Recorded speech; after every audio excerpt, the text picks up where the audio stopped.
Alrighty, hello everybody, welcome back. It's Anthony. I'm back with another one of these album videos. I did a video yesterday talking about Marillion's Clutching at Straws. I said I was going to bring up Genesis Duke, and here we are bringing that album up. Genesis is a band, progressive rock band, and a pop rock band from the 70s. They started in 70 or 69. They started in 1969, got signed to a label by Jonathan King, made a folk record, decided they want to take a more progressive approach, more expansive, try a little bit new ideas. They started with Trespass.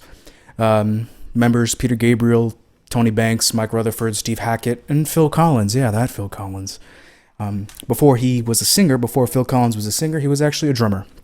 And he said that he would have rather preferred to be a drummer than a singer. Peter Gabriel leaves the band in 1975 during their Lamb Lies Down on Broadway tour.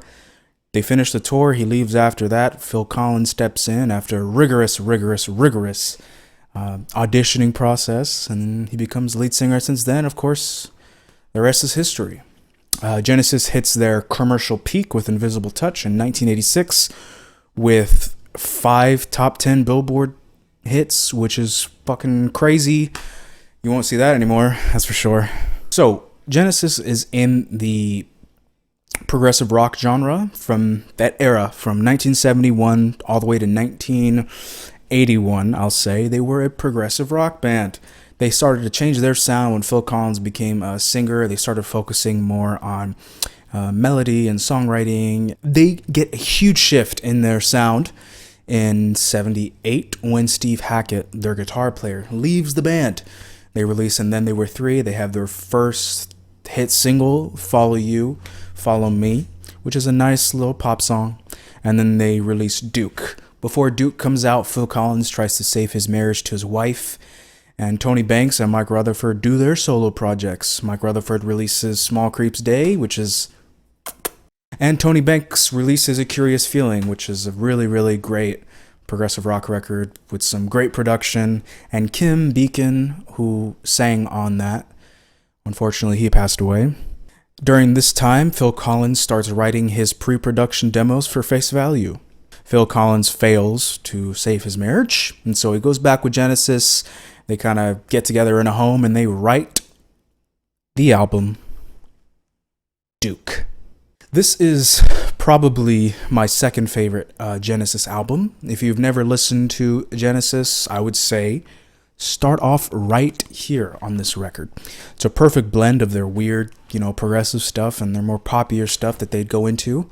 This is a huge shift in tone when it comes to their discography. They start focusing on pop melodies and pop songwriting and giving more energy in their recordings. This is a concept album, a loose concept album based on feelings of sadness, loneliness, failed love, and failure, really. There was actually supposed to be a whole side of music dedicated to a collection of tracks called Duke Suite.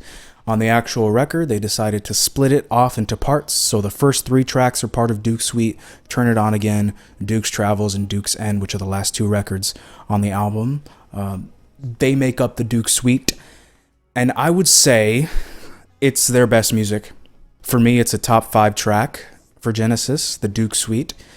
The Duke Suite follows the story of Albert, who finds this girl who's a singer, and he decides to make her popular and famous, and it turns out that girl turns into his lover. This girl they call Duchess. The second song is dedicated to that. They fall in love and then they fall out of love because of Albert's obsessions and delusions. He starts to like the characters on his TV and he starts to fall in love with his TV, which is pretty freaking weird. That's kind of the loose concept for the Duke Suite, and all the other tracks in the album kind of follow those same types of sadness and ideas and topics. The lyrics on this album really speak to me. It came to me at a time in my life that I really did feel sad. I had just graduated high school and I felt, lonely. I was working and all I did was work, surrounded by people all the time and feeling like the loneliest person in the world. So this is a pretty relatable project. But it's not just the lyrics that are fucking fantastic. I mean, We're talking about Tony Banks, Mike Rutherford, and Phil Collins. Genesis finally figures out how to utilize Phil Collins, and they write these insane passages, these insane songs with so much energy, unlike anything they've ever released before. That's why I like it so much, I guess. It's crazy because, like I said, it's sort of like a progressive pop record, so almost all the songs on here are pretty catchy. There are a couple songs in here that are half-baked, like Man of Our Times, some parts of Heath A's, some parts of Cul-de-sac, and Alone Tonight is pretty much a standard pop track. But it doesn't mean that's bad. I think the ideas are super strong, and if they had worked on it just, I don't know, a month more, this album could be a 10 out of 10 masterpiece, as I think it could have been. To me, it's 9 out of 10. Could have been 10 out of 10. But just on the production side, it's totally different. The drums and the keys take up a huge part of the sound. I mean, Tony Banks is obviously the lead songwriter for Genesis, so his keyboards are everywhere. I mean, on Just Behind the Lines, the way it starts with these grand, fucking huge chords, da, da, da, and Phil Collins' drums just coming in, and he's just pounding on his snare and the hi-hat and on his ride cymbal. To be honest, Mike Rutherford kind of takes a back seat. I really do think that if Steve Hackett stayed with the band, because he left in 1978, that this could have been the best Genesis record. I think Steve Hackett is sorely missed because his playing is perfect for this type of material. Behind the Lines, which is a song that has like a 3-minute intro, and the vocals don't come in until, halfway through the song, but I mean, the instrumental is just breathtaking. It's bursting with energy. It really feels like the room's gonna explode. Phil Collins playing his fucking heart out. He's banging so hard on the drums. They use these Taurus, bass pedals, and they're huge. They introduce a lot more of the drum machine, like, the Lynn drum machine that was everywhere during the 80s. That this band influenced a lot of people in the 80s. Behind the Lines is always in a fantastic track, which is really poppy. It gets the general idea through Albert and Duchess. The song ends with this beautiful fade out, and then you hear the drum machine coming up just slowly behind it. And then when Duchess starts, you hear just the drum machine just,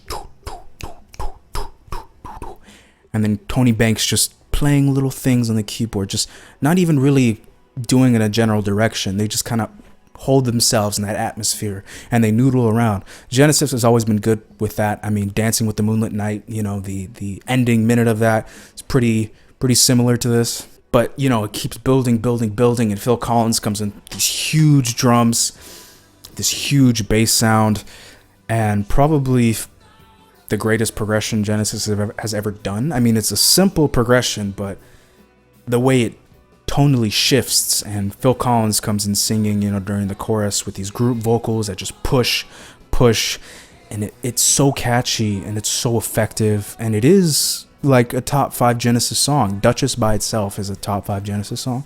It's Tony Banks' favorite song for good reason. It's that fantastic. The song ends with the fade out of the drum machine again, and Tony Banks' keyboards takes the front. Everything else goes away, and then it leads into guide vocal, which has this really great lyric to it, I am the one who guided you this far. Phil Collins sings with such soul. Obviously, he was going through turmoil at this point, so kind of comes through in the music. Obviously, he wrote a track called Please Don't Ask that was supposed to be on Face Value, but he decided to put it on Duke because the band liked it so much. He also played In the Air Tonight, so he says, but the Genesis members are like, he didn't play that shit for us. If he did, we would have put it on our record. I was talking about songs that are half-baked, and Man of Our Times is pretty half-baked. It's kind of the same 3 ideas, just repeated over and over again. Subject material talking about, I think, God, probably. The subject, the lyrics are kind of like, kind of have to interpret it in your own way. But the chorus on it, the Man of Our Times, it's really good. Like I said, it's a huge sound. They kind of keep the energy throughout the album, which is awesome. Misunderstanding is a popular song. I mean, it was probably the biggest song off of this record. Everybody's heard Misunderstanding. It's a good song. It does sound like that one Led Zeppelin track, Phil. But there are some really great deep cuts. Like Heath A's is, I said it was half-baked before. I don't think it actually is. It's actually a pretty great song about growing old.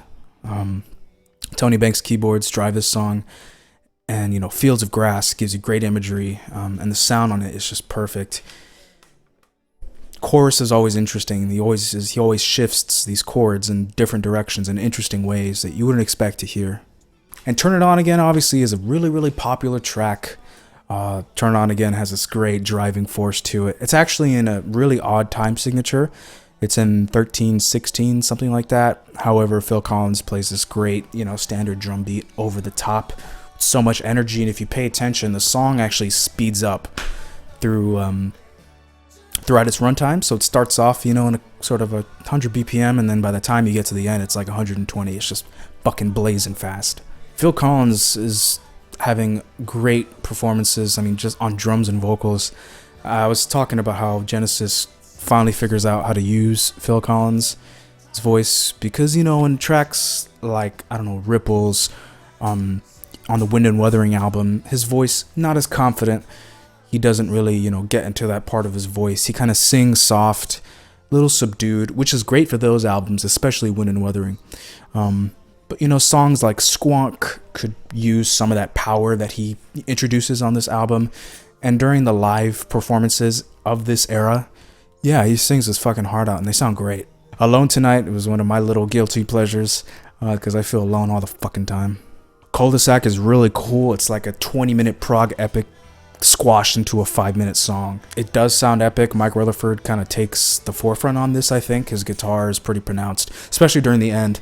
It's a great song. However, it is kind of half-baked. They should have worked on it a little more. Maybe introduce some new ideas, because it kind of feels a little too short. They don't allow the song to breathe. Please Don't Ask is actually kind of fucking sad. Phil Collins won't even play it. Talking about his divorce with his wife. It's a song, it's a letter dedicated to her. He says, he tells her, you've lost some weight, I can see. You look good, It's pretty sad. But this album contains probably Genesis' greatest moment, alongside with a song called Fly on a Windshield. There's a great moment in that song. You know the moment. If you haven't listened to that song, go listen to it. When it hits you, boy, does it hit. And on Duke's Travels, man, there's a fucking moment where they reprise something, and it's the greatest thing I've ever heard. The band is going ape shit. Phil's playing just the and ones on his kick the entire time. Tony Banks is just sweeping on his keyboard. Mike Rutherford, it's an amazing moment. It makes you want to cry, and it explodes, and it feels like your heart's getting broken. It really comes across on the record. Probably the best moment Genesis has ever created. One of the best moments in music is that moment in Duke's Travels. And Duke's end reprises the behind the lines motif. And then it ends off quite sweet. This album stuck with me for a long, long time, and I still listen to it pretty regularly. When I'm feeling sad, get a little tipsy, listen to it, and it just hits different. It hits different. Is it Genesis's best album? No, Lamb is better, Nursery Crime is better, but I do think that this is their best album in their post-progressive phase. This is right in the middle where they meld these pop sensibilities with that prog juiciness that you see on Selling England. I really like the album cover too. They took it from a children's book.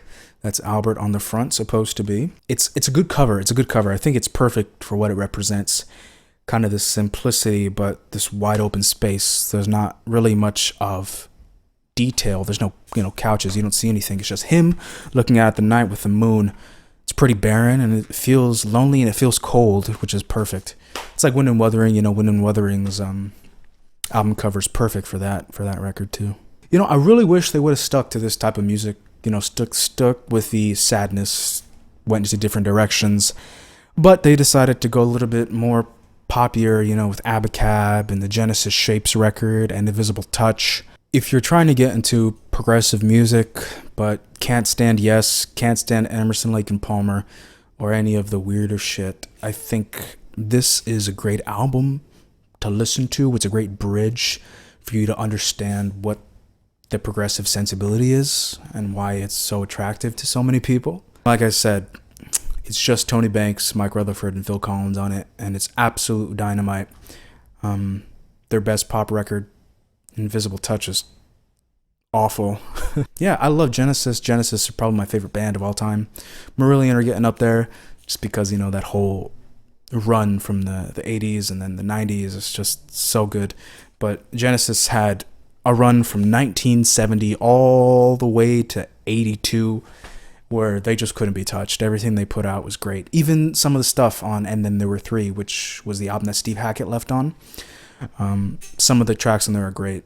I'm not going to talk about that right now because we're talking about Duke, but that's Duke. I would say in total, 9 out of 10. Very close to being a masterpiece.